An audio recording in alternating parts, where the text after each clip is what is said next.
انسانی فطرت ایسی ہوتی ہے کہ جو اس دل کو تکلیف پہنچاتا ہے اور توڑ دیتا ہے، یہ پھر بھی اسی کی طرف بھاگتا ہے، اس امید کے ساتھ کہ اس دل کو وہیں سے سکون ملے گا۔ حالانکہ وہ چیز یا وہ شخص کبھی بھی آپ کے لیے سکون کا باعث نہیں بن سکتا، جس کی وجہ سے آپ کی روح بے سکون ہو۔ محبت سکون کا دوسرا نام ہے۔ جس محبت میں سکون نہیں ہوتا اس میں اللہ کی کبھی رضا ہوتی ہی نہیں۔ تبھی تو وہ ہمیں لوگوں کے چھپے ہوئے رنگ دکھاتا ہے کہ کون کیسا ہے، اور پھر فیصلہ ہمارے ہاتھ میں چھوڑ دیتا ہے کہ ہم ان سے دور جاتے ہیں یا نہیں۔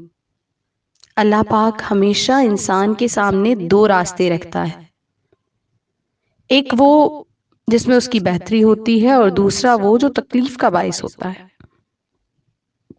یہ آپ کا انتخاب ہے کہ آپ کس کی طرف بھاگتے ہیں، اور مت بھولو کہ دل وہی جوڑ سکتا ہے بس جس نے اسے بنایا ہے۔